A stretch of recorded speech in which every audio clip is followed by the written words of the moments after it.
ലാൽകുമാർ ഇക്കാര്യത്തിൽ ഇപ്പോൾ തരൂർ പറഞ്ഞിരിക്കുന്ന ഈ നിലപാടിന്റെ ഇപ്പോൾ യുക്രൈൻ റഷ്യ യുദ്ധത്തിന്റെ ഇക്കാര്യത്തിൽ എടുത്തിരിക്കുന്ന നിലപാട് അത് നിങ്ങൾക്കും അതിൽ അഭിപ്രായ വ്യത്യാസം ഉണ്ടാവുകയില്ല. കാരണം 2002-ൽ CPM എടുത്തിരിക്കുന്ന നിലപാടും സമാനം തന്നെയായിരുന്നു. കാരണം റഷ്യക്കെതിരെ ഒരു നിലപാട് CPM എടുത്തിട്ടില്ല. യുദ്ധത്തിനെതിരാണ് എങ്കിൽ പോലും അവിടെ ഈ യുക്രൈനെതിരെ ചെറുത്ത് നിൽക്കുവാൻ റഷ്യക്ക് അവകാശമുണ്ട് എന്ന രീതിയിലായിരുന്നു CPM-ന്റെ നിലപാട്. അതാണല്ലോ ഇന്ന് ജോൺ ബ്രിട്ടാസ് MP ഇതേക്കുറിച്ച് പറഞ്ഞത്. ഞങ്ങളുടെ നിലപാടാണ് ശശി തരൂർ പറഞ്ഞത് എന്ന്, അതായത് ഞങ്ങളോടാണ് നന്ദി പറയേണ്ടത് തരൂർ എന്നുള്ള രീതിയിൽ അങ്ങനെയായിരുന്നു അദ്ദേഹത്തിന്റെ പ്രസ്താവന. അപ്പോൾ തരൂരിനെ പൂർണ്ണമായിട്ടും ഇക്കാര്യത്തിൽ തരൂരിനോട് യോജിക്കുകയാണല്ലോ.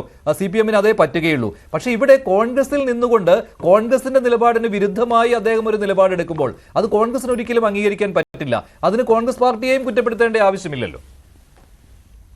മഞ്ജുഷേ, കോൺഗ്രസിനകത്ത് തരൂർ വിഭിന്നമായ ഒരു അഭിപ്രായം എടുക്കുന്നു എന്ന് ഒരു വാദമാണ് വരുന്നത്. അത് പ്രകടമായി ശരിയുമാണ്, എനിക്ക് സംശയമില്ല. കോൺഗ്രസ് എടുത്ത പൊസിഷന് വ്യത്യസ്തമായ ഒരു പൊസിഷൻ തരൂർ സാധാരണഗതിയിൽ പലപ്പോഴും എടുക്കുന്ന നമ്മൾ കണ്ടിട്ടുണ്ട്. നോക്കൂ, കോൺഗ്രസിന്റെ അഭിപ്രായത്തോട് പൂർണ്ണമായും യോജിച്ച് എന്നാൽ കോൺഗ്രസിന്റെ താല്പര്യങ്ങൾ ഉയർത്തിപ്പിടിക്കാൻ പ്രവർത്തിച്ചിട്ടുള്ള എത്ര നേതാക്കന്മാർ കോൺഗ്രസിനുണ്ട്? ആത്മാർത്ഥമായ പറ. നമ്മളിപ്പോ ഈ ഇന്റർനാഷണൽ അഫയേഴ്സ് മോഡിയുമായിട്ടൊക്കെ ബന്ധപ്പെട്ടപ്പോഴാണല്ലോ ഈ വിഷയം വന്നത്. അതവിടെ നിൽക്കട്ടെ. കോൺഗ്രസ് പഞ്ചാബിൽ എടുക്കുന്ന നയം, അല്ലെങ്കിൽ ഗുജറാത്തിൽ എടുക്കുന്ന നയം, ഈ കേരളത്തിൽ തന്നെ ഒരു വിഷയം എടുത്തു കഴിഞ്ഞാൽ 50,000 പേര് 60,000 അഭിപ്രായം പറയുന്ന ഒരു പാർട്ടിയാണ് കോൺഗ്രസ് പാർട്ടി. അങ്ങനെ വരുമ്പം അതിനകത്ത് ശശി തരൂർ മാത്രം അഭിപ്രായം പറയുന്നതിനകത്ത് ഒരു പ്രശ്നം എന്ന് പറഞ്ഞാൽ ശശി തരൂറിന്റെ ഒരു നോട്ടപ്പുള്ളിയാണ് കോൺഗ്രസിന്റെ. ഇതാണ് സത്യം. ഇത് എനിക്ക് ഒരു സംശയവുമില്ല പറയാനായിട്ട്. കാര്യം ശശി തരൂർ കഴിഞ്ഞ 10-20 വർഷമായിട്ട് കോൺഗ്രസിന്റെ ഒരു ചരിത്രം എടുത്താൽ, 20 അല്ല, നിങ്ങൾ അതിന് മേളിലുള്ള ചരിത്രം എടുത്താൽ ഈ പറയുന്ന ഡൈനാസ്റ്റി പൊളിറ്റിക്സിനെതിരെ, പ്രത്യേകിച്ച് കോൺഗ്രസിന്റെ രാഹുൽ ഗാന്ധി, സോണിയാഗാന്ധി, പ്രിയങ്ക ഗാന്ധി, ഈ ഗാന്ധി ഫാമിലിയുടെ ഈ ട്രയോക്കെതിരെ ശക്തമായി ഒരു നിലപാടെടുത്ത ഒരാള് ശശി തരൂരാണ്. ശശി തരൂർ എടുത്ത നിലപാടെന്ന് പറഞ്ഞാൽ AICC പ്രസിഡന്റ് ആകാനായിട്ട് അദ്ദേഹം കണ്ടസ്റ്റ് ചെയ്തു എന്നുള്ളതാണ്. എന്നിട്ട് കണ്ടസ്റ്റ് ചെയ്ത ശേഷം 10% വോട്ടും പിടിച്ചു അല്ലേ? അന്ന് തുടങ്ങിയതാണ് ഇദ്ദേഹത്തിനുമായിട്ടുള്ള ബുദ്ധി. ഈ കാറ്റിൽ ക്ലാസ് എന്നൊക്കെ പറയുന്ന പ്രയോഗം അദ്ദേഹത്തിനോട് ഒരു മീഡിയ പേഴ്സൺ ചോദിക്കുകയാണ്, are you travelling on a cattle class? അദ്ദേഹം എന്നിട്ട് മറുപടി പറയുന്നത് yes with the holy cows എന്ന് അദ്ദേഹം പറയുന്നത്. അന്ന് പ്രതിപക്ഷത്തിരുന്ന BJP അതൊരു വലിയ വിഷയമാക്കി മാറ്റി. അതൊരു സത്യവുമാണ്, അത് വിഷയമാക്കും. ഏത് പൊളിറ്റിക്കൽ പാർട്ടിയും അത് വിഷയമാക്കുകയും തർക്കമൊക്കെ ആവുകയും ചെയ്യും. അദ്ദേഹം കാറ്റിൽ ക്ലാസ് പ്രയോഗത്തിനല്ല രാജിവെച്ചത്, മറന്നുപോകരുത്. അദ്ദേഹം രണ്ടവ് സ്പോർട്സുമായി ബന്ധപ്പെട്ട അദ്ദേഹത്തിന്റെ ഭാര്യയുടെ സ്വെറ്റിക്കറ്റിയുമായിട്ട് ബന്ധപ്പെട്ട വിഷയത്തിലാണ് രാജിവെച്ചത്. ഈ പറയുന്ന ഈ പ്രയോഗത്തിനല്ല രാജിവെച്ചത്. അതും അവിടെ നിൽക്കട്ടെ. ഞാൻ പറഞ്ഞു വരുന്നത്, ശശി തരൂർ ഒരു നിലപാടെടുക്കുന്നു.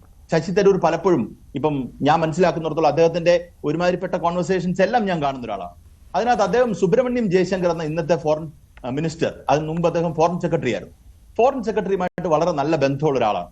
അദ്ദേഹം ഫോറിൻ സെക്രട്ടറിയെ പല പ്രാവശ്യം വിളിക്കുകയും പല കാര്യങ്ങൾ അഡ്വൈസ് ചെയ്യുകയും ചെയ്തിട്ടുണ്ടെന്ന് വരെ അദ്ദേഹം പല സന്ദർഭങ്ങളും പറഞ്ഞിട്ടുണ്ട്. കാര്യം ഡൊമസ്റ്റിക് അഫയേഴ്സിൽ നിങ്ങൾ ഒരു നിലപാടെടുത്തിട്ട് ഇന്റർനാഷണൽ പ്ലാറ്റ്ഫോമിലേക്ക് വരുമ്പം ഒരു ഓപ്പോസിറ്റ് പ്രൊപ്പോസിഷൻ വരുന്നത് യഥാർത്ഥത്തിൽ അത് മോശമാണെന്ന് പറയുന്ന കേസും വരുന്നുണ്ട്.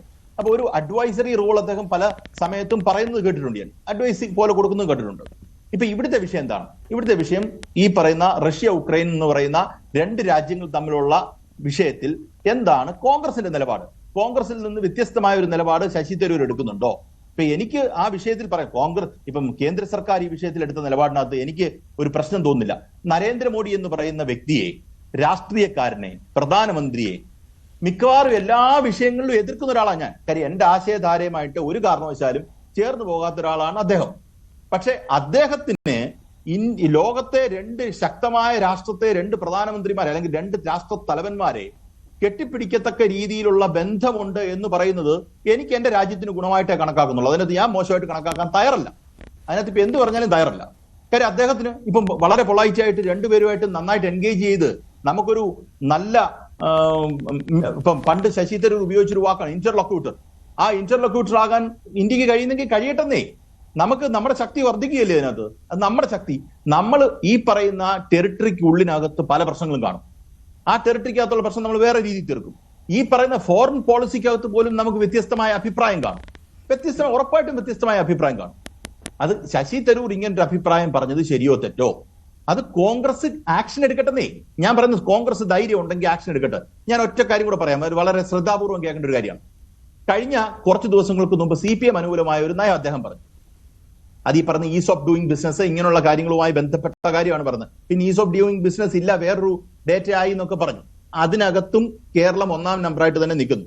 അതല്ല എന്റെ വിഷയം. ഞാൻ അതിന്റെ കണക്കിലേക്ക് പോകുന്നില്ല. നോക്കൂ, ഇന്ത്യ മഹാരാജ്യത്ത് നന്നായിട്ട് പെർഫോം ചെയ്യുന്ന ഒരു സ്റ്റേറ്റ് അല്ല, കേന്ദ്ര സർക്കാർ വെച്ചിരിക്കുന്ന സൂചികയിൽ കേരളം നന്നായിട്ട് പെർഫോം ചെയ്യുന്നുണ്ട്, കേരളത്തിൽ ഒരു മാറ്റം വരുന്നുണ്ട് എന്ന് അദ്ദേഹം ഒരു ആർട്ടിക്കിൾ എഴുതിയപ്പോൾ ഇവിടുത്തെ കോൺഗ്രസ്സുകാരെല്ലാം കൂടി ബഹളം ഉണ്ടാക്കി, പ്രശ്നം ഉണ്ടാക്കി. യഥാർത്ഥത്തിൽ അദ്ദേഹത്തെ കൊണ്ട് ആ കുറച്ച് ദിവസം കഴിഞ്ഞപ്പോൾ അത് തിരുത്തിക്കേണ്ട വന്നു. അത് കഴിഞ്ഞ് AICC കൂടുന്നു, എന്തൊക്കെ ചെയ്തു.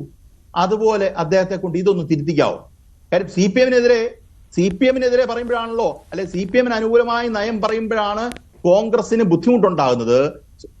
കേരളത്തിലേക്ക് വരുമ്പം ആണല്ലോ കൃത്യമായി അത് CPM-ന് അനുകൂലമായി, സർക്കാരിന്റെ നയത്തിന് അനുകൂലമായി ജനം നിൽക്കും.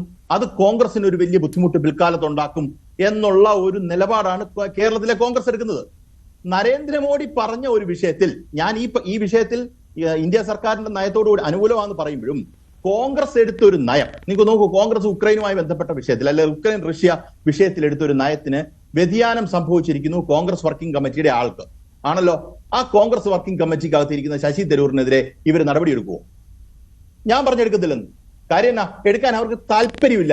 അവരെ സംബന്ധിച്ചിടത്തോളം BJP-ക്കെതിരെ ഒരു കാര്യം പറയുന്നത്, ആ BJP-യുടെ നയത്തോട് അനുകൂലമായി ഒരു കാര്യം പറയുന്നത് അവരത് തൊടത്തേ ഇല്ല. തൊട്ടാൽ അവർക്ക് ബുദ്ധിമുട്ടുണ്ടാവും. കേരളത്തിലാണെങ്കിൽ ഈ പറയുന്ന AICC കൂടും, അതിനെക്കാട്ടിലും വലിയ കാര്യങ്ങൾ കൂടും. യഥാർത്ഥത്തിൽ ഈ വിഷയമല്ലേ കൂടുതൽ ഗൗരവത്തിൽ എടുക്കേണ്ടത്? അത് കോൺഗ്രസിന്റെ നയവുമായി ബന്ധപ്പെട്ട് വ്യക്തമായി പ്രകടമായ വ്യത്യാസം വരുന്നത് യഥാർത്ഥത്തിൽ ഈ ഫോറിൻ അഫയേഴ്സുമായിട്ട് ബന്ധപ്പെട്ട പാർലമെന്റിൽ സംസാരിച്ചതിനെ കുറിച്ചാണ് പറയുന്നത്. പാർലമെന്റിൽ സംസാരിച്ച വിഷയമൊന്നുമല്ലോ കേരളത്തിലെ ഈസ് ഓഫ് ഡൂയിങ് ബിസിനസ്സും കേരളത്തിന്റെ പെർഫോമിംഗ് ഇൻഡെക്സും ഒക്കെ അല്ല. പക്ഷേ ഉക്രൈനുമായി ബന്ധപ്പെട്ടതും റഷ്യയുമായി ബന്ധപ്പെട്ടതും കോൺഗ്രസ് വ്യക്തമായ ഒരു സ്റ്റാൻഡ് എടുത്തിട്ട് അതിൽ നിന്ന് വ്യത്യസ്തമായി പോയ ശശി തരൂരിനെതിരെ ഒരു നടപടി എടുക്കും. ഞാൻ പറഞ്ഞെടുക്കത്തില്ലെന്ന്. കാര്യം അവർക്ക് പറ്റില്ല. അവരെ സംബന്ധിച്ചിടത്തോളം ഈ പരോക്കിയലായിട്ടുള്ള ഇൻട്രസ്റ്റ് മാത്രമേ കോൺഗ്രസ് സെർവ് ചെയ്യാൻ പലപ്പോഴും ശ്രമിക്കുന്നുള്ളൂ. കേരളം പിടിക്കുക. ഇപ്പൊ കേരളത്തിലെ പഞ്ചായത്ത് തെരഞ്ഞെടുപ്പിൽ എന്ത് വ്യത്യാസം ഉണ്ടാവും? കേരളത്തിലെ നിയമസഭാ തെരഞ്ഞെടുപ്പിൽ എന്ത് CPM-നെ തോൽപ്പിക്കാൻ അതും ഒരു ഭാഗമായിരിക്കാം കേട്ടോ. എനിക്ക് അതിനകത്ത് എതിർപ്പൊന്നുമില്ല. പക്ഷെ അതേ സ്കെയിലിൽ CPM-നെ എതിർക്കുന്ന അല്ലെങ്കിൽ ശശി തരൂരിനെ വെച്ച് ശശി തരൂർ പറഞ്ഞത് ശരിയല്ല എന്ന് CPM വിഷയത്തിൽ ഓടി വന്ന് എല്ലാവരും പ്രതികരിച്ച് AICC ഇടപെട്ട് പിന്നെ പ്രതികരിക്കണ്ട എന്ന് തീരുമാനമെടുത്ത ആ ഒരു ഘട്ടം വരുന്നില്ല. ശരിയാണ് ശ്രീ റജി, ഇതുവരെ ഒരാൾ പോലും പ്രതികരിച്ചിട്ടില്ല. ആകെ ഞാൻ കേട്ടത് രാജ്മോഹൻ ഉണ്ണിത്താന്റെ പ്രതികരണം മാത്രമാണ്. ദേശീയ തലത്തിലായാലും കേരളത്തിലായാലും ഒക്കെ പ്രതികരണമില്ല ഇക്കാര്യത്തിൽ.